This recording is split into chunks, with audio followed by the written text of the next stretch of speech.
Hey guys, as you know, it's CJ the Traveling Man. I definitely want to thank you all for joining me today. We are here in Vincennes, Indiana. Now, Vincennes is part of the Knox County, Indiana area, and a little bit of history facts, and some information is that Vincennes is in between Evansville, Indiana, and Terre Haute, Indiana. So you're kind of smushed in the middle, guys. I know.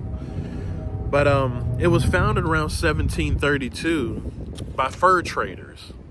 It's actually considered one of the oldest European settlements in Indiana and was one of basically the oldest serving territorial capital at its time. And as I can say, we're here on the grounds of basically Vincennes, Indiana, or Vincennes University.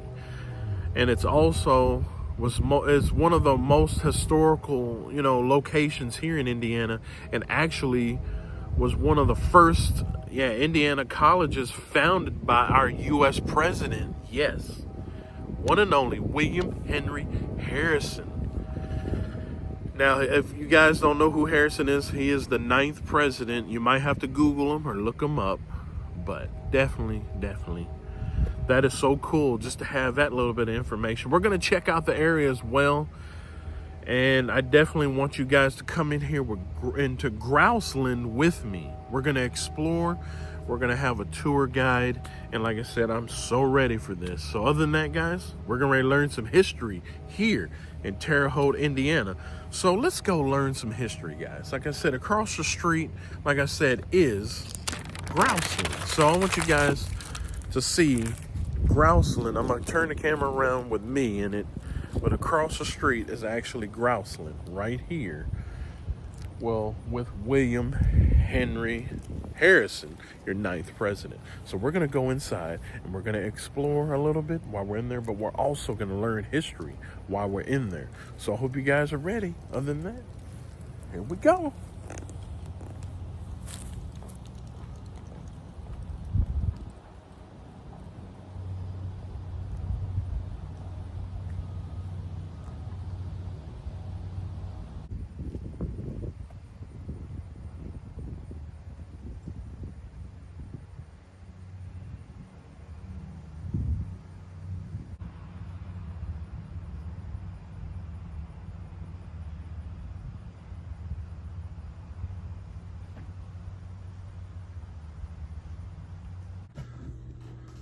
So this is the Berkeley Plantation. That's where William Henry Harrison was born, February 9th of 1773. He was the youngest of a family of 7, called himself a child of the American Revolution, and he truly was. He was the last American president to be elected that had been born under British rule. This is his father, Benjamin V, the 5th generation Benjamin Harrison. They first came over to America in the 1600s. By the time Benjamin V is in charge, the Harrison family had 20,000 acres along the James River. They had a shipbuilding business and they had a mill. They shipped things overseas and brought mercantile items back, so they did a lot of business and were very wealthy. Benjamin V told William, because he's the baby of the family, he needed to go to college and get an education. So William Henry Harrison first studied to be a medical doctor in Richmond and then in Philadelphia. And he studied under Dr. Benjamin Rush, who was the most prominent American physician of the day, and Dr. Rush was another signer. While he was in medical school, William Henry Harrison's father passed away. So the family's concerned how they're going to support all the financial holdings of the family. So William withdrew from medical school before he was finished, but he still is the only American president that's ever been elected that studied medicine. When he's out helping the family, he starts thinking about what had been his personal ambition. What he wanted to do was be an American soldier and fight for his country, but his father had always discouraged him from that, telling him that soldiers didn't make any money. So now William wants to get into the Army. The trouble is the American Army was not a professional organization at that time. So he writes a letter to a family friend for guidance, and that happened to be George Washington. George Washington was a personal friend of the Harrison family. When William wrote a letter to Washington asking for help, he said he was embarrassed to do so. And Washington assured William he was happy to help because he said, "I used to bounce you on my knee back at the Berkeley Plantation where I used to visit." So William Henry Harrison, when he went into the Army, was able to recruit 80 men to join at the same time he did. At the time, our country had suffered St. Clair's defeat, also known as the Battle of the Wabash and the Battle of the Thousand Slain. It was the largest loss of American lives on American soil to date. So George Washington was frustrated with Arthur St. Clair, asking for his resignation, and he brings General Anthony Wayne, who Fort Wayne, Indiana is named after, Waynesboro, New Jersey, and a lot of other places. He wants General Wayne to build up this new professional American army. So it's a couple years before they get enough people recruited and drilled and disciplined to make up this new army, and now the Americans fight again at the Battle of Fallen Timbers. This occurred along the Maumee River, a little south of where Toledo, Ohio is located today, and there really were fallen timbers because a tornado had went through a couple days before. Now both sides hide behind the fallen logs and fight. This time the Americans win over the Native Americans because they fought just like them. They fought guerrilla style rather than the formal English style, and General Wayne is credited with being the first American general to teach opposition forces training. Because Harrison was so brave and he performed so well, he got promoted to captain and then assigned to be the commander at Fort Washington. The fort is not there today. There's a drawing of it. It was located where the city of Cincinnati, Ohio is today. So while he's the commander, William Henry Harrison is in charge of troops and supplies. He has an occasion to take some military supplies down to Lexington, Kentucky, and he stops at the home of Peyton Short. Peyton was a friend of his from his Virginia childhood days. Peyton's wife Maria already has some company there visiting when Harrison shows up. Maria's stepmother and her single sister, Anna Tuthill Sims, are there visiting. Harrison is quite smitten with Anna. It's about time for him to get serious about settling down and starting a family. So he starts courting Anna. He learns from the ladies that their father is a wealthy judge, landowner, policymaker, and land speculator in the Northwest Territory, Judge John Cleve Sims. He was responsible for the Miami Purchase, which was a 330,000-acre Democratic settlement in his growing family. So he wants to advance in the military, but there aren't any promotions going around in that part of the country at the time. He gets an invitation to become the secretary of the Northwest Territory, which would be like a lieutenant governor is today. The thing is, if he takes that political position, he has to resign from the military. And we already know that's what he really desired to do. So it's a big decision for him. But the exciting thing is it moves the family from that crude fort out to the center of the American government in the largest, most cosmopolitan city of the day. Speaking about the land, there were Native American tribes already here, and they were angry with this great influx of settlement. They were frightened about their future. Americans were flooding in here. They were cutting down all of the trees. They were building homes. They were putting up fences. They were restricting use of land, and wildlife starts to become scarce. They make land hang for American scalps. One particular Shawnee warrior chief by the name of Tecumseh was very unhappy with American encroachment into native lands. He was trying to negotiate with Harrison, but there was such a cultural clash because Tecumseh's position was you can't buy and sell land, and you're buying it from individual tribal leaders, and they don't have the right to sell. He wanted all the treaties nullified. Harrison's job was to keep making treaties and acquire more land. He acquired over 50 million acres for the westward expansion of America through the treaties that were made with native leaders. Tecumseh came here twice, did not come in the house like this artist rendition shows. He insisted that Harrison come outdoors into a grove of black walnut trees, described as almost a park-like setting in front of this house. They met out in nature where Tecumseh was comfortable. Tecumseh complains to Harrison about the Treaty of Fort Wayne that had been signed in 1809 because that ceded another 3 million acres to the Americans of native lands. Tecumseh complains that the Shawnee had not been compensated, and the Shawnee it was also their hunting ground. So Harrison replies to Tecumseh that he could not pay now more for land that had already been purchased. And Tecumseh called Harrison a liar. And when he did that, a random shot went off when they were meeting out in this grove, and a battle almost erupted. They eventually got everybody calmed down, but Tecumseh vowed to Harrison, if you continue to allow settlers and surveyors into native lands, you are going to provoke a war. He said, I'm going to travel to the south. I won't return until the next spring. But I will bring southern tribes back with me. I'll recruit them, the Crees, the Creeks, the Choctaw, the Cherokee, the Seminoles. I'll recruit all of them to join forces with the tribes already here in the territory. He leaves his brother, Tecumseh, also known as the Prophet, in charge of a native village of 700 warriors from 9 major tribes. Everybody in these parts was concerned about this village. The Prophet had been a ne'er-do-well and a drunkard, and he had a spiritual conversion, and now he was the spiritual leader of the Shawnee, and he had credibility with them because he had prophesied a solar eclipse that happened in June of 1806 that was very similar to the one we had 2 years ago in April. So the warriors believed the Prophet had special spiritual connections.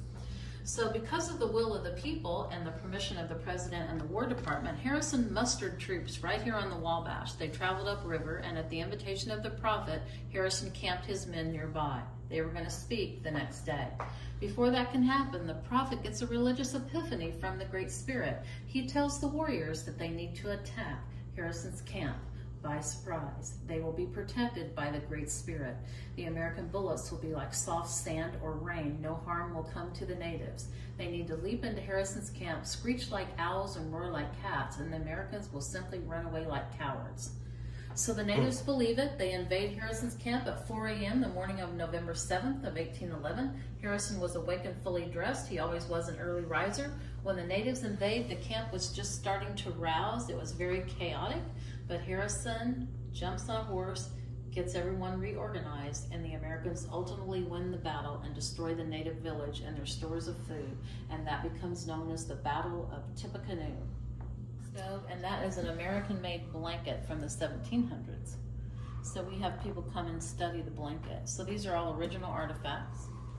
Over here is Harrison's sword and his silver spurs from the Battle of Tippecanoe. The little roulettes on the spurs still spin around. So these were acquired from a Harrison descendant. And this is a wooden Indian war club picked up from the battlefield.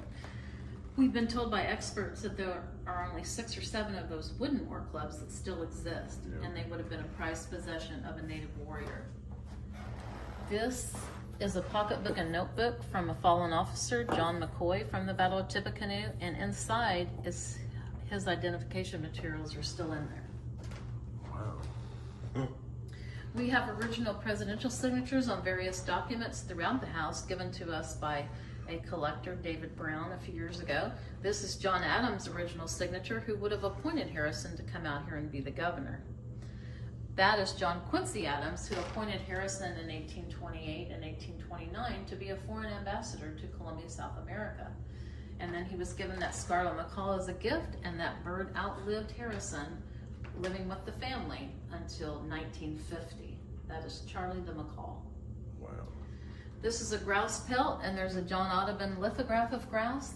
Harrison purchased 300 acres from Francis Vigo, which he converted to a family farm here where he built the house, and he named the farm Grouseland because grouse were so abundant when he came here.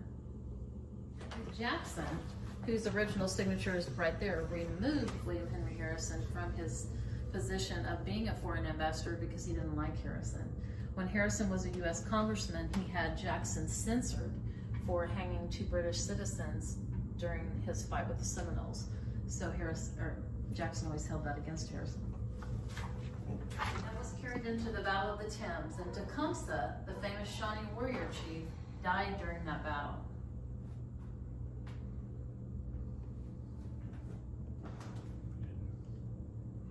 After he left Vincennes, because President James Madison asked him to. So at that time he moved the family from here to Ohio for safety, because by 1803 Ohio was a state, Indiana not until 1816. So this was still some hostile territory during the war. This is all original presidential campaign memorabilia from the campaign of 1840 when Harrison was elected the 9th president of the United States. He ran in 1836, and the Whig Party's strategy was to run regional candidates to learn who had popularity. So Harrison was the Western candidate during the election of 1836, and he made a respectable showing. He came in second, and he garnered 70 electoral votes. But Martin Van Buren won that election. There he is right there in his original signature. Now, Van Buren had been Andrew Jackson's vice president, and they called him the Sly Fox. He was a good political strategist. He knew when to align himself with Jackson and when to pull away, because there were anti-Jacksonians. So he knew how to get elected. He got elected in 36. He liked to flaunt his wealth because when he was born, he was poor, but now he was wealthy and he liked to dress fancy and ride around in fine carriages, and everybody was calling him Dandy Vandy. But in 1837, the economy crashed and the common people turned against the aristocrat, Van Buren. Now people are calling him Martin Van Ruin. So the Whig Party goes to William Henry Harrison. He's clerking for a local court of common pleas in Cincinnati, and he's farming. He's very humbled by the fact that the party is seeking him out to run for president in 1840. His critics said, "Are you kidding? He's too old to be president. Give him a couple $1,000s pension and some hard cider, and he'll be content to rock in his rocking chair at his Ohio log cabin for the remainder of his years." Critics were calling him a granny, an old granny and a dotard. But the Whig Party just turned everything into a campaign and campaigned Harrison as a commoner, a log cabin dwelling, hard cider drinking Indian fighter, and he won the election in 40 in a landslide. The electoral vote was 234 votes to 60. He gets 150,000 more popular votes than the incumbent, Van Buren. People were crazy about Harrison. He has So this is the The Americans lengthened the barrel, and there's also rifling on the inside. So now they're better sharpshooters on the American frontier. So John Small, the maker of this particular rifle, made it in 1803. He was a well-known gun maker out east. He had immigrated from Ireland, fought in the Pennsylvania Regiment, and came out here to the territory for the opportunities that were here. He had the first tavern, the first ferry, the first mill, and he also was the first sheriff of Knox County. dining room. It's set up, they wouldn't have formally dined on a daily basis, but the Harrisons were very giving. It was written that anytime someone showed up at the door and needed money or a meal, they gave it. It's written that there were never less than 20 people around their dinner table. That's Columbia Star Wedgwood china on the table. That was acquired more recently from a lady in Indianapolis, and that was campaign of 1840 china. The Coburg Flow Blue china over there on a Harrison table actually belonged to them. Wow. The buffet to the left, and you can step in front of it if you want to. That is original dining room furniture. Anna Harrison's father had a suite of dining room furniture made for them for this house, and that piece remains from the original furniture. And look at the wallpaper, it's something different too. The wallpaper's been restored. It's all patterns from the time this house was built. This particular wallpaper is called Trophies pattern, and Mount Vernon also has this wallpaper. See, you learn. This room would have been where Harrison met with diplomats, where if people wanted to speak with the governor, they would have done it in here. It's the fanciest room in the house. The Treaty of Grouseland was signed in 1805. They used to say in the council chamber, but the historical documents actually say it was signed in a council house. What we say today is that it was signed on the property. This side of the house is a curved wall, and at the time Harrison lived here, there were no buildings in the way, no levee, no railroad track. So the river was actually right outside the windows, and he liked to be in here because he had a panoramic view of the river highway back in the day.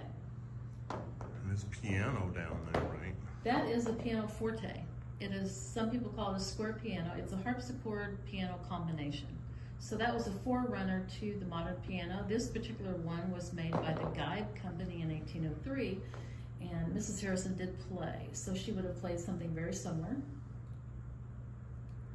There's 3 original portraits of Harrison in the house. The one over there is a John Wesley Jarvis portrait, and Jarvis was famous for the Abraham Lincoln presidential portrait, where Lincoln has his arm on the back of a chair and his hand on the side of his cheek. Jarvis painted people younger looking than they actually were, so we think that best represents the Governor Harrison, who was 27 when he came here to the territory and 41 when he left to go back into military service for the War of 1812. Now, the portrait above the mantle is a very valuable painting, described as being a better quality Peel portrait than the George Washington portal painting. Here, Harrison is dressed up very Napoleonic, reflecting the international history of the day. He served as Major General for the Army of the Northwest during the War of 1812 at the request of President James Madison. Now, I promised you Vanderburg pieces. This Chippendale mirror was given by the Harrisons to Judge Henry Vanderburg, who Vanderburg County is named after. He was one of the first judges. So the governor and the first 3 judges were all appointed by the President of the United States.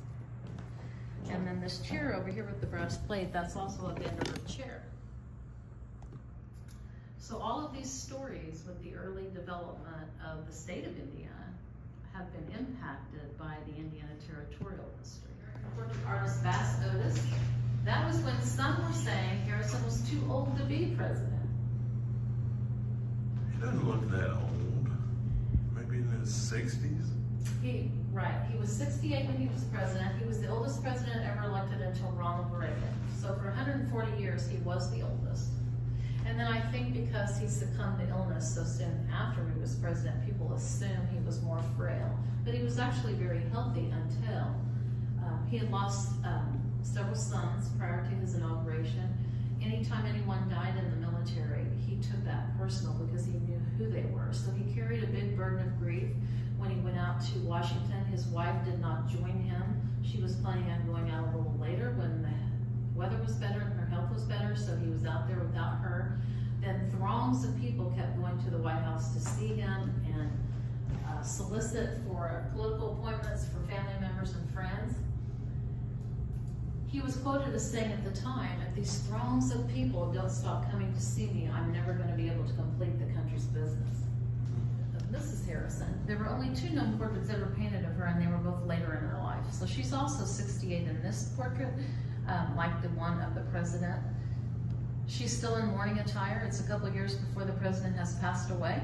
She was actually only 20 when she married that 22-year-old captain in the Army against her father's advice, but it was a love match. They were married for 45 years. Before the president passed away, they had a total of 10 children. That's the most of any presidential couple from one marriage to date. All of their children lived to become adults with the exception of their last born son, James Finley. He died at the age of 3. The rest of them all lived to be adults, but several of them died in their middle years. And by the time Mrs. Harrison passed away at 88 in 1864, she had not only buried her husband, she'd buried 9 of her 10 children. Now we'll go upstairs and see the bedrooms and the servants' quarters. Heading down the basement. Duck here, goose.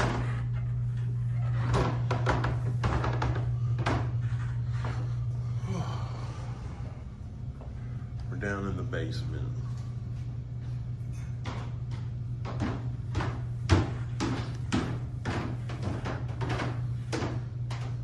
Okay, these happen to be the youngest of the American presidents. So we have a group on exhibit of them, being the youngest.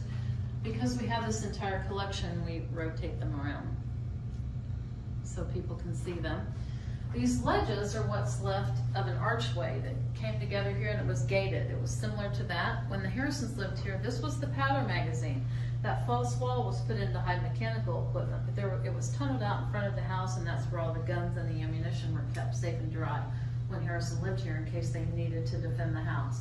Now, we don't have any records that the house was ever attacked directly, but we know that the threat was real.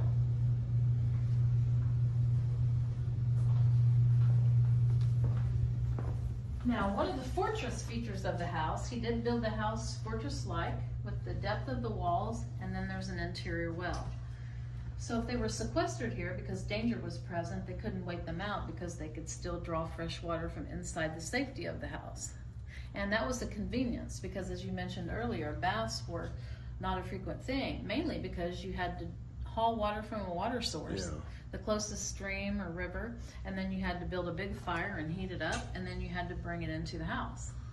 So the Harrisons had all that right here. Inside and basically an indoor well instead of an outdoor. So if it was raining or snowing, all they had to do was go over there. Yeah, that is right. The insulation you can see up there, that is the mud and the plant fiber from the Indiana prairie. So there are a couple areas there in the ceiling that have been left exposed so you can see that. Yeah, like especially up there. Mm-hmm. Yeah. The wall curves down here at basement level just like it does above ground. So again, they had a real panoramic view of what was going on around the perimeter of the house. The windows were barred with beveled bars so that they could point their long rifles out there and defend the house if need be. See, that is a lot of history to take in.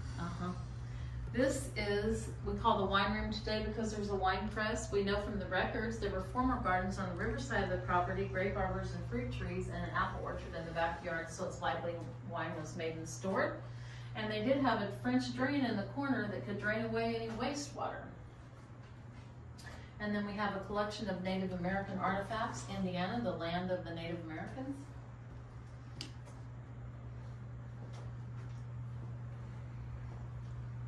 See, that was something I cannot remember.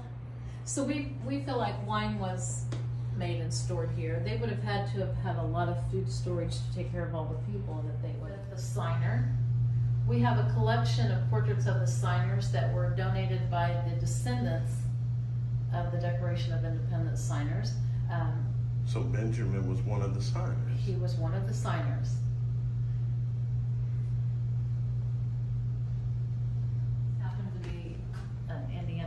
A man from Worthington, Indiana.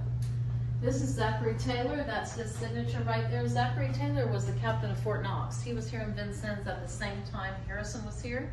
He would have been a frequent visitor to the house. He goes on to be president number 12. Yeah. He was another Whig, and that's old Rough and Ready. And then we have another museum area in here. And then this is an inaugural punch bowl. That's campaign items, his common prayer book found in his pew after his death, a meat platter and Scottish china that was used here, a pitcher used here, his presidential silver julep cup, cast iron cookware used here, all original Harrison pieces. And these are all pieces that belong to associates of Harrison's, people that were here in the territory at the same time he was. The NBC sitcom Parks and Recreation did a Harrison episode, and they recreated the large campaign balls from the campaign of 1840.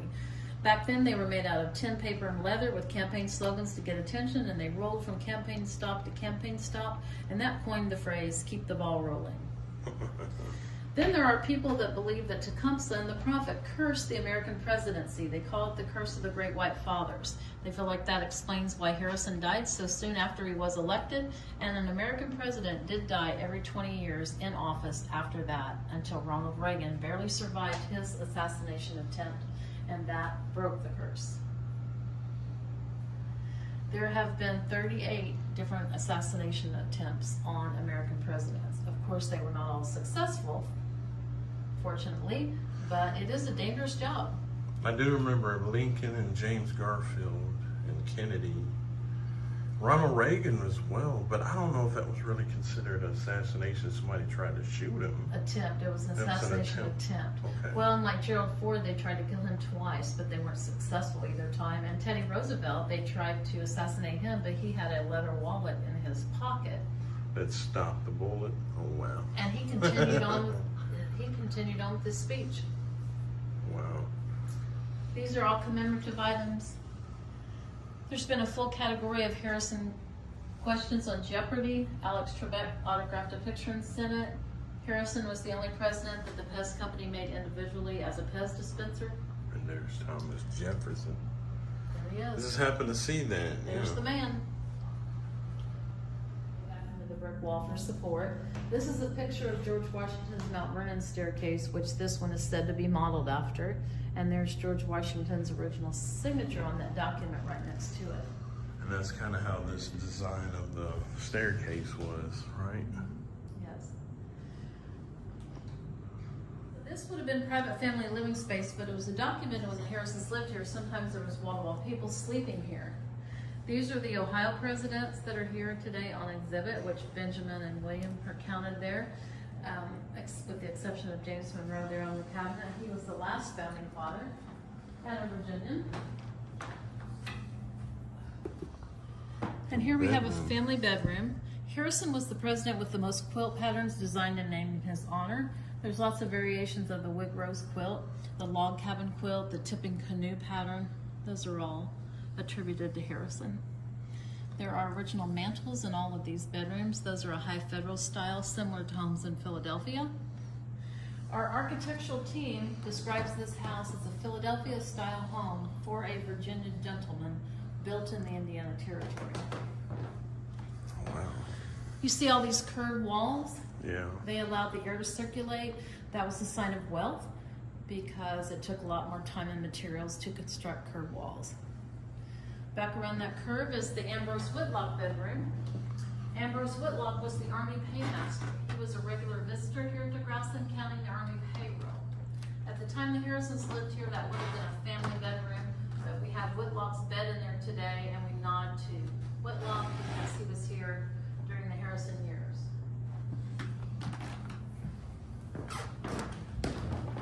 And this is the Harrison bedroom.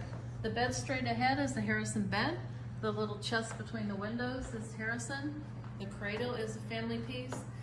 The candle table and the hickory Windsor chair to the right of it are family pieces. There's another original mantle here in this room. See, I always wondered about the top part. I said, most people don't have beds like that. They used to, so things wouldn't fall on people while they slept, like rodents or bugs. Oh, okay. So it's kind of a protective thing. Yes. And then some would have draperies around the bed, and that was for warmth. And then this is the nursery. The Harrisons had 8 children that were living with them here before they left Vincennes, and 2 more born when he moved the family to Ohio for safety when the War of 1812 started. By 1803, Ohio's a state, Indiana not until 1816. So he thought it was safer for the family to be in Ohio when he served as Major General during the war. Where there's all the fancy architecture for people to see, and we're going to go back through this little hyphen which connects to the servants' quarters. And there's nothing showy back here because the company wouldn't normally come back. This is where the servants stay.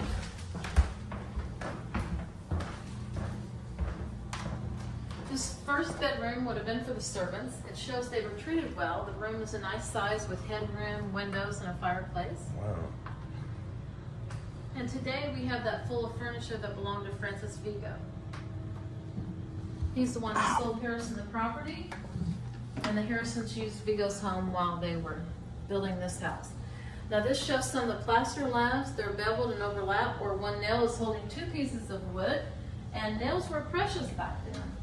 They had to each and every one be made by a blacksmith. Sometimes settlers, if they relocated, would burn down their existing house to retrieve the nails. When they got where they were going, they weren't worried about lumber. No conservation concerns back then. They would just cut trees, but they were worried about having access to a blacksmith. Now this bedroom has trundle units and rope mattresses. You had to have a wrench to tighten up your rope so you slept more firm. And these mattresses were filled with straw, twigs, and leaves.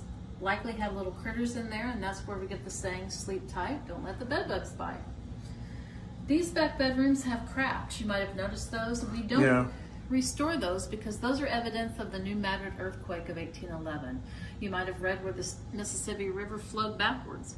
Church bells rang as far away as Boston and Philadelphia. Sidewalks cracked in Washington, D.C. 9 states were affected. Reelfoot Lake in Tennessee was made because of the earthquake. It's an underwater flooded forest. Now a fisherman's resort. So we know a lot about the earthquake here at Grouseland because Captain Miller was convalescing in this back bedroom after the Battle of Tippecanoe. He thinks they're under attack when the earthquake starts. Not knowing anything about earthquakes, nobody did. They thought it was the end of the world. There were salt spews and twisted trees. Logs would fall over cracks in the earth, and people would cling to the logs, thinking that would save their life in case the cracks opened up wider. That map there shows the New Madrid Fault. Yeah, that's what I was looking at earlier. Yeah, that's the New Madrid Fault, and then the Wabash Valley Fault above it. Wow.